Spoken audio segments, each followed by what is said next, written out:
오늘 우리에게 주신 하나님의 말씀은 출애굽기 4장 1절에서 17절인데요 1절부터 4절, 13절부터 17절까지만 읽겠습니다. 모세가 대답하여 이르되 내가 그들이 나를 믿지 아니하며 내 말을 듣지 아니하고 이르기를 여호와께서 내게 나타나지 아니하셨다 하리이다.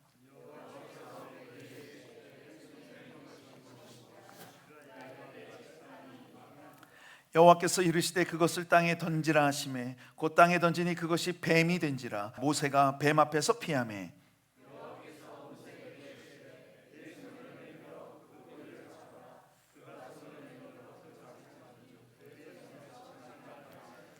14절입니다. 여호와께서 모세를 향하여 노하여 이르시되 레위 사람 내 형 아론이 있지 아니하냐. 그가 말 잘하는 것을 내가 아노라. 그가 너를 만나러 나오나니 그가 너를 볼 때 그의 마음에 기쁨이 있을 것이라.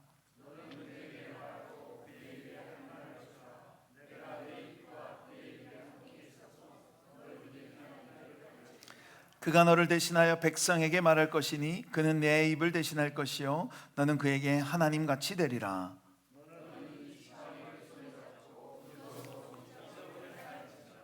아멘. 우리 앉으시면서 은혜를 사모합시다. 여러분 한 주간 평안하셨습니까? 요즘 아픈 우리 어린이들도 많고 아픈 분들도 많이 계신데 아프지 마시길 바랍니다. 네, 아프지 마시기 바라고 강건하게 우리가 함께 모여서 예배하고 또 은혜를 누렸으면 좋겠습니다. 어제 한 젊은 가정 부부의 신방을 갔었는데요. 함께 얘기를 나누면서 아무래도 저희 집에도 아이들이 있고 또 그 가정에도 아이들이 있다 보니까 주로 그 대화의 주제가 아이들에 관한 것이었습니다.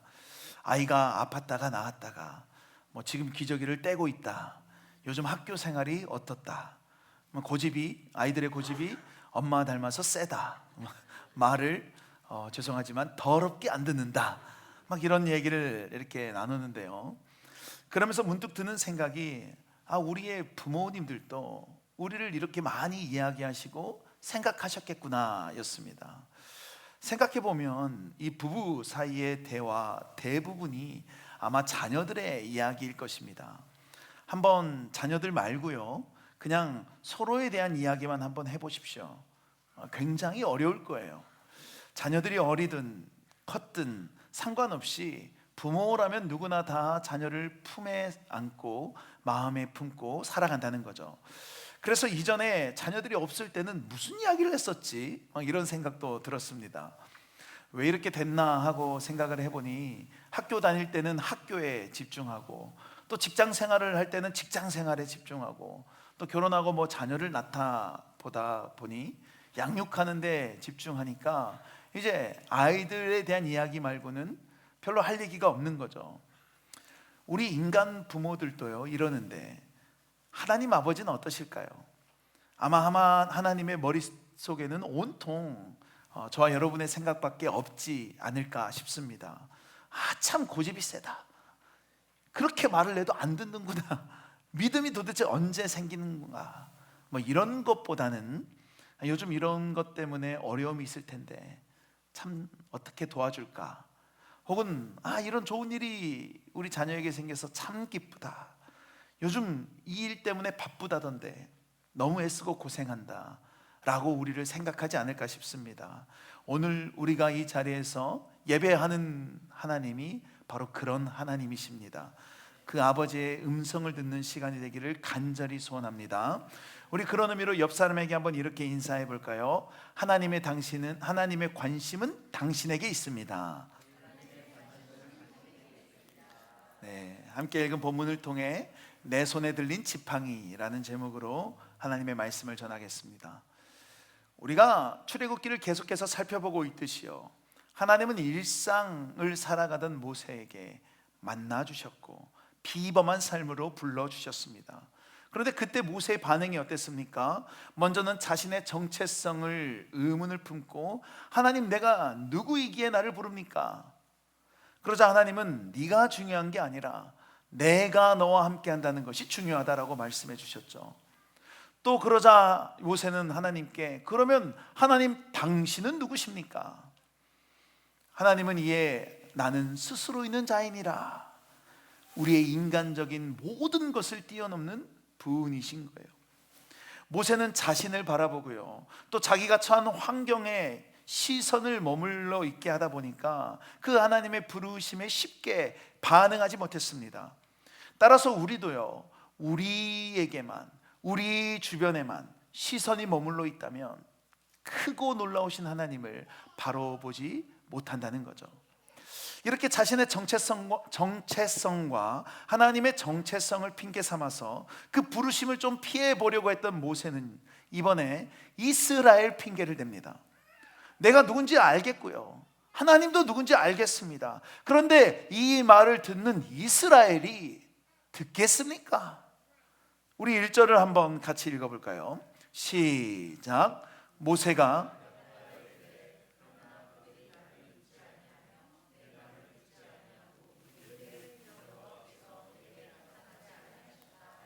아멘. 무슨 말입니까? 하나님 말씀이 다 맞다 하더라도 이스라엘이 안 믿으면 어떻게 합니까? 제가 전하는 이 말이 하나님의 말이라는 것을 어떻게 증명합니까? 지금 모세는 자신이 가야 할 그 길이 맞는 길인가, 이 부르심으로 가야 하나 말아야 하나 믿음이 없고요, 확신이 없는 상황입니다. 그러니까 계속 피하려고 핑계를 대고 있는 거예요. 그래서 여호와가 모세에게 묻습니다. 2절. 여호와께서 그에게 이르시되 내 손에 있는 것이 무엇이냐? 그가 이르되 지팡이니이다. 내 손에 있는 게 뭐냐? 지팡이입니다. 양떼를 치던 모세에게 지팡이는 필수품이었죠. 하나님은 모세의 손에 있던 그 지팡이를요 던지라고 하셨고요, 그러자 그 지팡이가 뱀으로 변합니다. 그리고 다시 어떻게 말씀하세요? 그 뱀의 꼬리를 잡으라고 하세요. 그러자 그 뱀이요 다시 지팡이가 돼요. 놀라운 기적이죠. 여러분, 우리가 뭐 영화나 아니면 뭐 사진이나 이런저런 자료들을 통해서 한 번쯤은 봤듯이 뱀은 이집트의 숭배의 대상이었습니다. 그래서 이집트 파라오도요 여기에 뱀, 그 코브라 뱀의 형상이 달린 왕관을 쓰고 있어요. 그런 숭배의 대상인 뱀을 지팡이 하나로 마음대로 만들었다가 없앴다가 이런 기적을 보여준 거죠. 하나님이 그러면 이 기적을 왜 보여주신 겁니까? 5절에서 그 이유를 말씀하시는데 우리 5절 같이 읽어볼까요? 시작. 이는 그들에게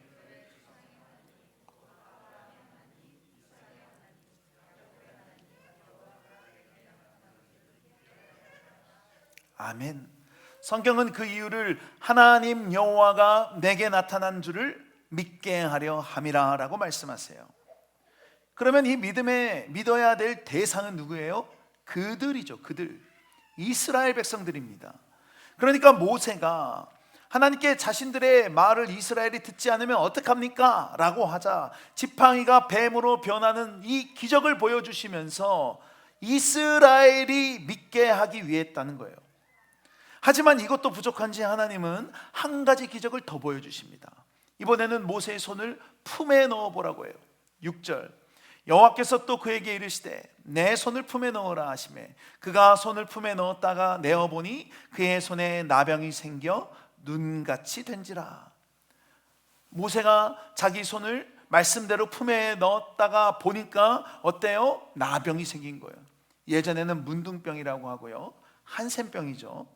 이 나병은 구약에서 하나님의 저주, 심판이었습니다. 그래서 나병에 걸린 자들을 하나님께 저주받았다고 여겼고요, 율법에는 거룩한 곳에는 당연히 못 들어왔고 진영에도 함께하지 못했습니다. 그런 점에서 모세의 손에 나병이 났다가 없어지는 이 기적은 하나님이 저주도 할 수 있고 복도 내리실 수 있는 분이라는 거예요. 그 뒤에 하나님이 또 뭐라고 하시냐면 8절 같이 읽어볼까요? 시작. 여호와께서 이르시되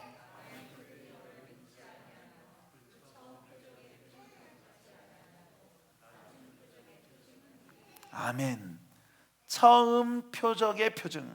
그러니까 지팡이가 뱀으로 변하는 걸 보고도 안 믿는다 할지라도 두 번째 표적의 표징 뭐예요? 손에 나병이 걸렸다가 없어지는 것은 믿을 것이다. 근데 좀 의아하지 않습니까? 처음 기적은 안 믿어도 두 번째 기적에는 분명히 믿을 것이라고 하시는데, 지금 이 말을 누가 하고 있는 거예요? 여호와 하나님이 하고 계신 거예요.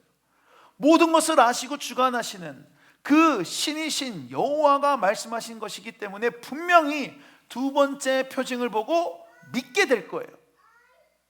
이 논리대로라면, 이 하나님의 말씀대로라면 이제 더 이상 모세에게 더 추가적인 기적이나 표징은 없어도 됩니다. 충분해요.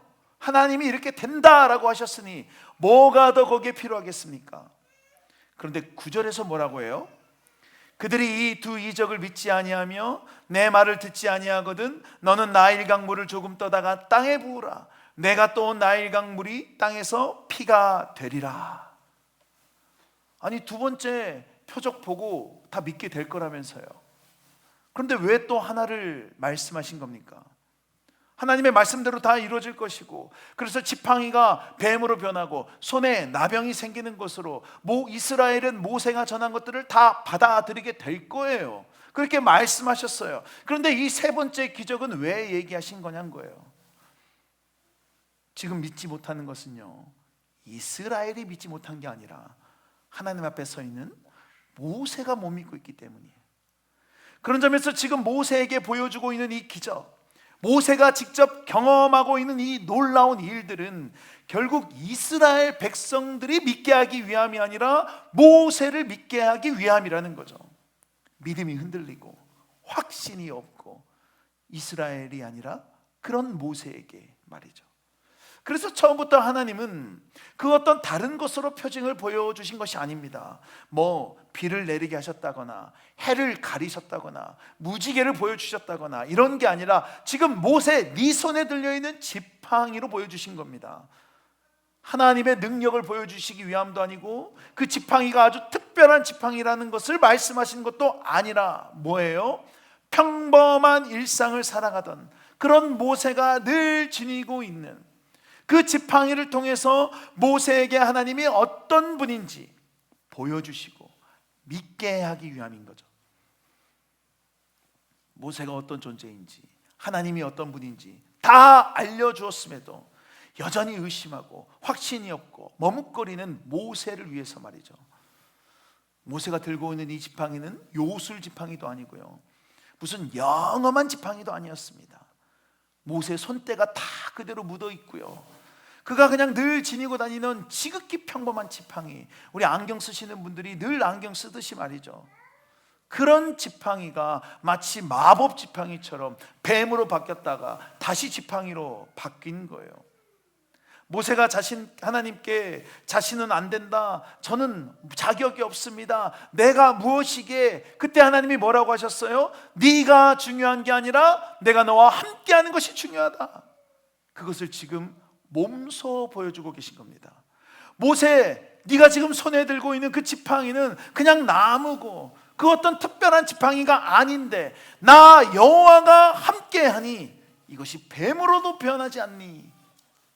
이제 모세에게 그 지팡이는 더 이상 양을 치면서 짐승들을 잡는 지팡이도 아니고 양떼를 몰고 다니는 지팡이가 아닌 거죠. 하나님의 일하심을 경험한 지팡이가 된 거예요.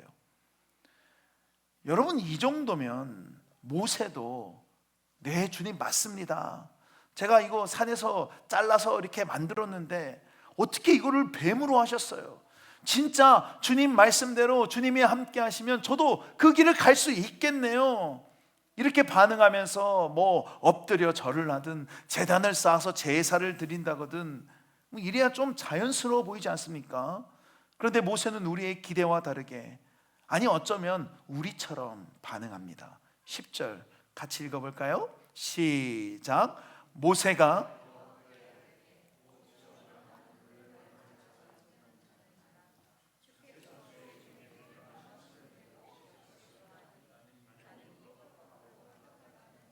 아멘. 말씀만이 아니라 두 번의 기적이나 지금 경험했고요, 한 가지 기적도 약속하셨는데 뭐라고 해요? 오 주여, 나는 본래 말을 잘하지 못하는 자니이다. 오 주여는 주님을 높이는 말이 아니라 하나님 제발요, 저 말 못해요 라는 거죠. 이번에는 자기가 말을 못한다고 핑계를 대고 있는 거예요. 핑계를 대는 사람들은 이게 없어지면 또 핑계대고 또 핑계대고 그러지 않습니까? 여러분, 그러면 모세가 진짜 말을 잘 못하는 사람이었을까요? 오늘 본문 이후로요, 모세가 말하는 어떤 문제를 보였다, 모세의 말 때문에 무슨 어려움이 생겼다, 그런 성경은 없습니다. 출애굽이라는 막 엄청난 일을 하는데 그 절대절명의 중요한 시기에 모세가 말을 잘 못해서 그게 그르쳤다, 이런 게 없다는 거예요. 이게 진짜라면 그런 기록이 있어야죠. 예를 들어 삭개오는요, 키가 컸습니까? 작았습니까? 작았어요. 그래서 돌무화과 나무 위에 올라갔고요, 그래서 예수님을 거기서 만났습니다. 그 신체적인 사실 때문에요. 압살롬의 경우는요, 그의 머리카락이 엄청나게 길었습니다. 그가 그렇게 자랑하던 머리카락 때문에 어때요? 상수리 나무에 걸려서 죽게 돼요. 그런데 모세가 이 말하는 것이 자기는 못한다고 했던 것은 이후에 하나도 언급되지 않아요. 출애굽기 32장에 무슨 이야기가 나옵니까? 오 주여, 금송아지 이야기가 나오죠. 근데 이때 하나님이 이스라엘을 쓸어버리려고 합니다. 그때 모세가 설득해요. 설득, 말로 했다는 거죠. 아니 32장까지 갈 것도 없이 지난주부터 이번 주까지 살펴본 내내 성경에서 하나님과 인간 사이에 가장 많은 대화가 있는 게 오늘 본문이에요. 그만큼 모세는 말을 잘하는 사람입니다. 그래서 사도행전 7장에서 이렇게 말씀하죠.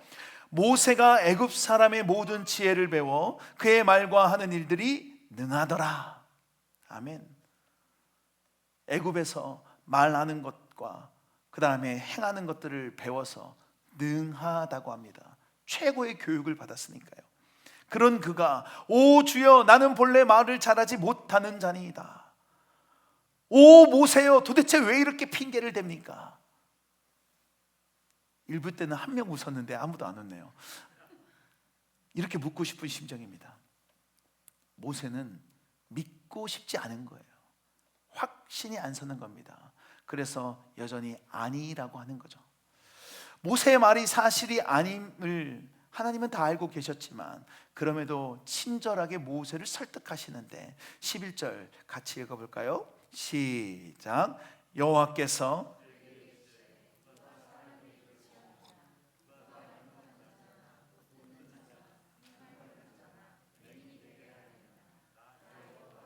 아멘. 너의 입을 창조한 자가 나다. 그러면서 뭐라고 하세요? 12절에 이제 가라, 내가 내 입과 함께 있어서 할 말을 가르치리라. 나는 내 입과 함께 있을 것이다. 앞서 너가 누군지는 중요하지 않고 내가 너와 함께하는 것이 중요하다라고 말씀하셨던 것과 같은 맥락이죠. 내가 내 입과 함께 있어서 할 말을 가르쳐 줄 거다. 모세는 자신을 이스라엘이 신뢰하지 않을 것이라고 하면서 이스라엘 핑계를 댔지만 하나님은 기적을 보여주시며 가라고 했습니다. 왜요? 모세를 믿게 하기 위해서요. 이에 모세가 입이 뻣뻣하고 혀가 둔하다고 또 핑계를 댔지만 하나님은 내가 너와 함께 할 것이다. 그것은 중요한 문제가 아니다 라는 거죠. 아무것도 통하지 않자 모세는 생떼를 씁니다. 13절 모세가 이르되 오 주여, 보낼 만한 자를 보내소서. 무슨 말이에요? 하나님 말씀대로 누가 가는 게 중요하지 않고 보내는 하나님이 중요하다면 왜 내가 가야 됩니까? 나 아니어도 되는 거 아닙니까? 아니 분명히 가고 싶은 사람도 있을 겁니다. 주님, 꼭 저야만 합니까? 오 주여, 보낼 만한 자를 보내소서. 그럼 모세에게 하나님은 동역자 형 아론을 붙여주시죠. 그러면서 뭐라고 하세요? 15절 너는 그에게 말하고 그의 입에 할 말을 주라. 내가 내 입과 그의 입에 함께 있어서 너희들이 행할 일을 가르치리라. 내가 너와 아론의 입에 함께 있을 것이다. 함께 있을 것이다. 결국 이 말씀도 주님이 함께 한다는 말씀입니다. 이제 16절과 17절에서는 동역자 아론과 함께 가라는 것, 그리고 그 지팡이를 가지고 가라는 것으로 오늘 이 한 단락이 마치는데 16, 17절은 같이 읽겠습니다. 시작.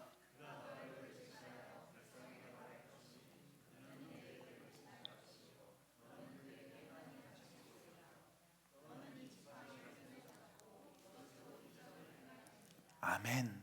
너는 그에게 하나님같이 되리라. 왜요? 모세에게 하나님이 함께 하실 것이기 때문이에요. 그러니 지팡이를 가지고 가라. 여러분, 오늘 본문에서 모세는 믿음이 없고요, 확신이 없었습니다. 하나님이 모세를 불러서 모세가 누구인지, 하나님이 어떤 분인지 알려줬지만 여전히 확신이 없는 모세에게 그가 손에 들고 있는 지팡이를 통해 두 가지 기적을 경험시켜 주셨습니다. 그리고 세 번째 기적도 알려주셨어요. 그럼에도 불구하고 말을 잘 하면서도 못한다고 핑계대는 모세에게 내가 너와 함께 있을 것이니 걱정하지 말라 하면서 형 아론을 붙여주시죠. 우리가 살펴봤듯이 이렇게 오늘 본문에서는요, 믿음이라는 단어가 계속 반복해서 나옵니다. 또 하나는 하나님이 함께 하신다. 그래서 모세가 이스라엘이 믿지 않으면 어떡합니까? 그러면서 믿음의 문제를 먼저 얘기하고, 실상은 모세가 믿지 않는 것이기 때문에 하나님이 모세를 믿게 하기 위해서 기적을 보여주신 거죠. 그래서 본문에서 믿음과 관련된 단어가 계속 반복되고요, 나 여호와가 너와 함께한다라는 것이 강조됩니다. 이렇게 볼 때 오늘 본문의 주요 소재라고 할 수 있는 모세의 지팡이, 또 형 아론, 주로 모세의 지팡이죠. 하나님이 모세와 함께 하신다는 것을 알게 하는 하나님의 장치인 거예요. 그래서 본문 처음 2절부터 내 손에 있는 것이 무엇이니? 지팡이입니다 로 시작해서 17절에 너는 이 지팡이를 손에 잡고 이것으로 이적을 행할지니라. 한마디로 모세가 늘 들고 다녔던 이 지팡이는 이전까지는 그냥 목동들의 필수품과 같은 지팡이였지만 이제는 여호와 하나님의 능력을 경험하고 그 하나님이 모세와 함께 하신다는 것을 알게 하는 장치, 하나님의 지팡이가 되었다는 겁니다. 그래서 4장 20절, 모세가 그의 아내와 아들들을 나귀에 태우고 애굽으로 돌아가는데 모세가 하나님의 지팡이를 손에 잡았더라. 하나님이 새 지팡이를 주신 게 아니에요. 그 지팡이입니다. 그런데 그게 하나님의 지팡이로 바뀌어 있는 거죠.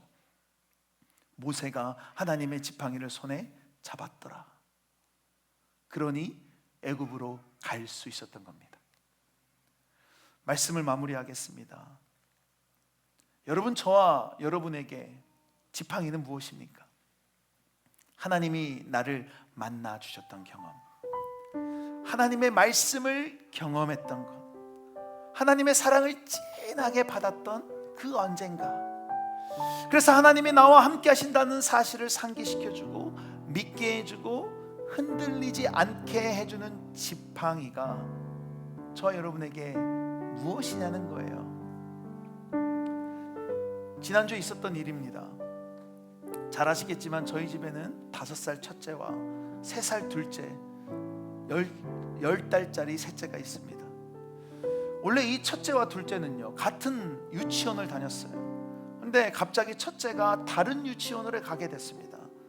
이 첫째 입장에서는 굉장히 잘된 일이라 개인적으로는 감사했는데, 문제는 이 둘째가 누나 없이 이제 혼자서 유치원을 가야 된다는 거예요. 왜냐하면 아직 둘째는 첫째보다 좀 덜 담대한 것 같아요. 그리고 아직 좀 더 어려서 그런지 낯선 유치원에 혼자만 A시안입니다. 화장실도 그래서 안 가고요. 그래서 때로 바지에 막 실수도 하고요. 그럴 때마다 학교 선생님이 그 누나 반으로 이렇게 둘째를 데리고 가서 같이 화장실 들어가서 쉬하게 하고 막 그랬던 거예요. 그렇게 의지하는 누나가 이제 없으니 학교는 너무 무섭고 불안하고 외로운 곳이죠. 다 다른 색을 가지고 있고 혼자만 동양인이니까요. 그러니 이 둘째와는 아침마다 전쟁입니다. 아빠 오늘 어디 가요? 교회 가요? 학교 가요? 학교 간다고 하면 난리를 치는 거예요. 그때부터 안 간다고. 눈 뜨자마자 저 학교 안 갈래부터 시작해서 옷을 갈아입을 때도 차도 안 탄다고 하고. 그래서 제가 어떻게 했을까요? 둘째를 데려다 줄 때, 첫째가 먼저 학교 가고 둘째를 따로 데려다 줄 때, 둘째 앞에서 그 반에서 아빠가 집에 안 가고 유치원 밖에 주차장에 앉아서 기다리고 있을 테니까 걱정 말고 안심하고 다녀와. 아빠 저기 아까 아빠 차 주차되어 있는 거 봤지? 아빠 차에 있을게. 반에만 없는 거야. 그러니까 끝나면 바로 나오면 돼. 그렇게 안심시키고 그랬습니다. 그렇게 막 일주일을 씨름하면서 둘째가 누나와 떨어져서 유치원 생활을 다닌 것 같아요. 그런데 지난주에 유치원을 가는데 갑자기 차에서 저를 불러요. 아빠, 이제 밖에서 기다리지 말고 집에 가세요. 깜짝 놀라서 아빠 차에서 안 기다리고 그냥 집에 가도 돼? 왜? 그랬더니 둘째가 네, 괜찮아요. 저 이제 안 무서워요. 혼자 있어도 돼요.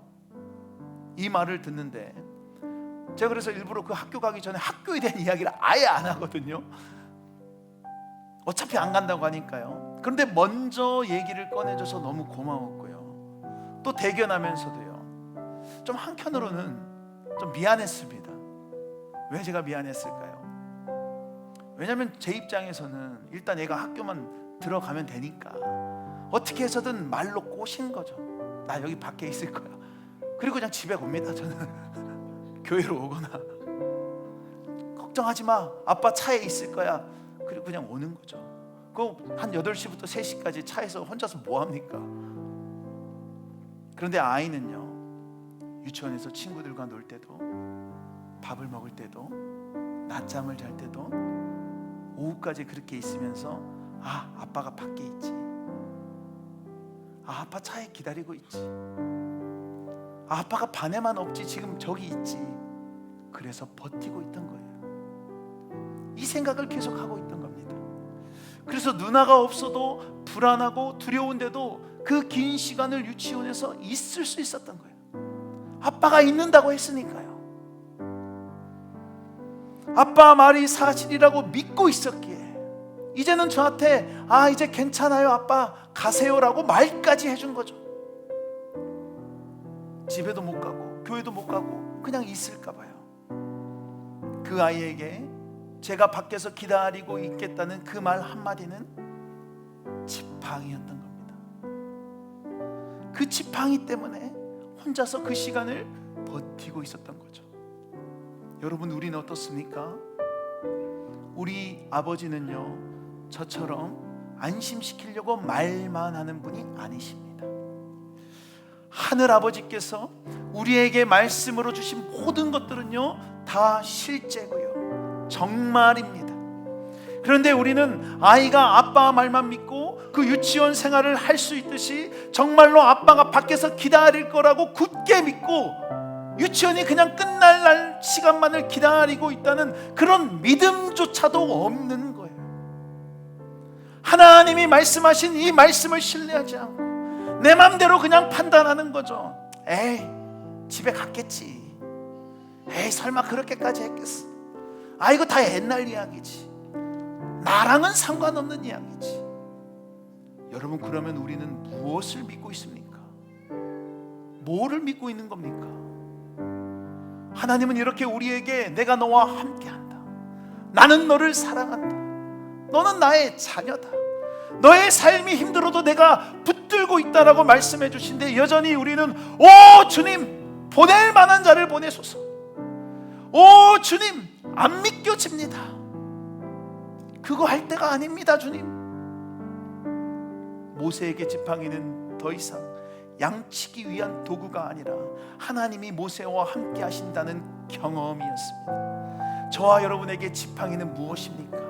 어떤 누군가에게는요, 가장 아팠을 때 치유해 주셨던 경험이 지팡이일 수도 있고요, 어떤 누군가에게는요, 생기지 않은 아이 때문에 밤마다 울면서 기다렸는데 허락해 주신 자녀가 지팡이일 수도 있고요, 어떤 누군가에는 수련회 때, 중고등부 수련회 때, 부흥회 때 죄인인 우리를 품어주셨던 그 경험이 지팡이일 수 있습니다. 어떤 누군가는 고난과 환난 가운데 건져주셨던 말씀이 지팡이일 수 있습니다.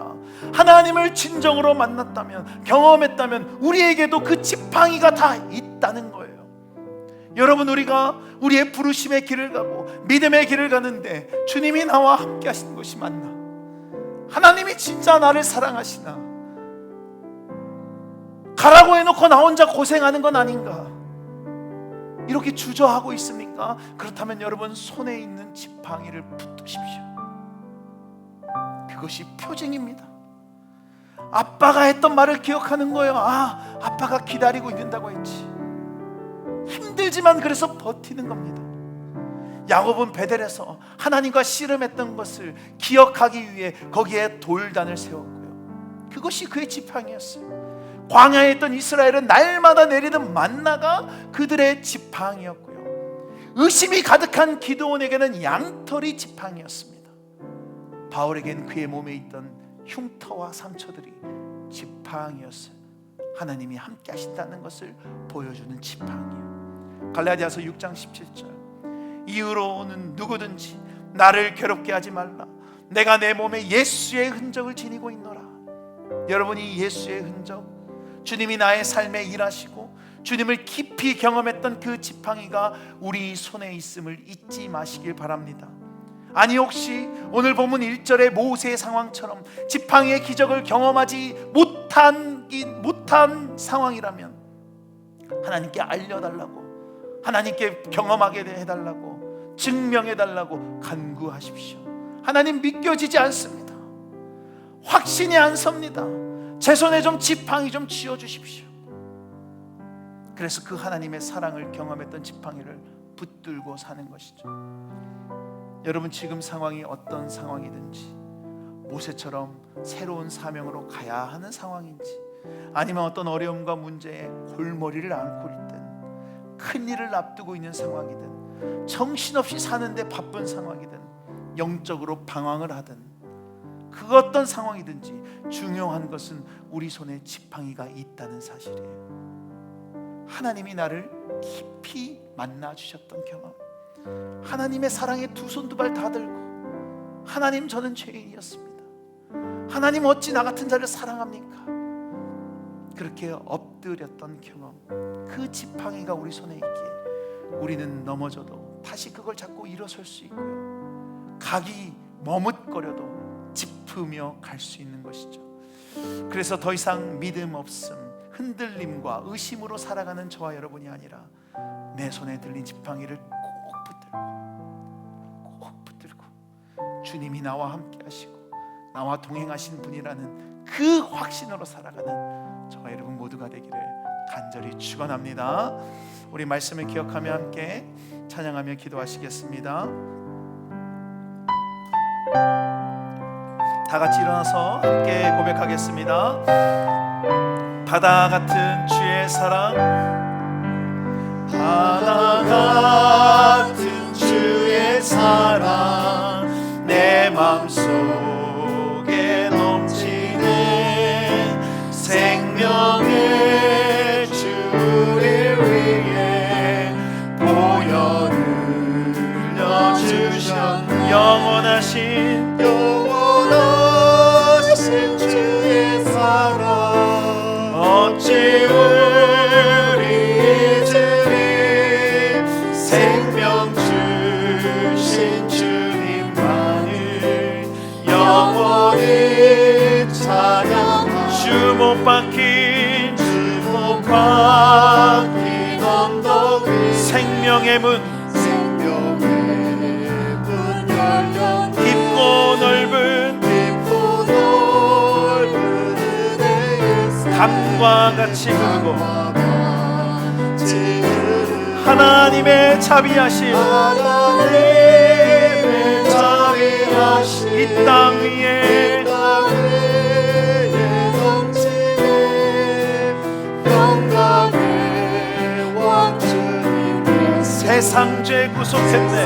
우리 3절 고백합니다.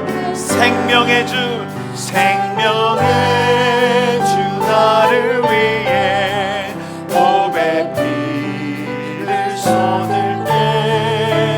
바다 같은 주의 사랑, 그의 자비 넘친 그 사랑,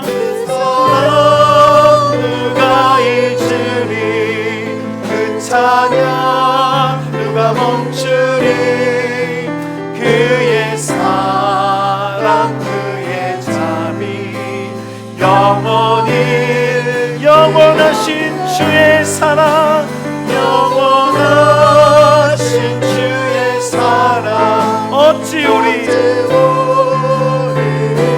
생명의 주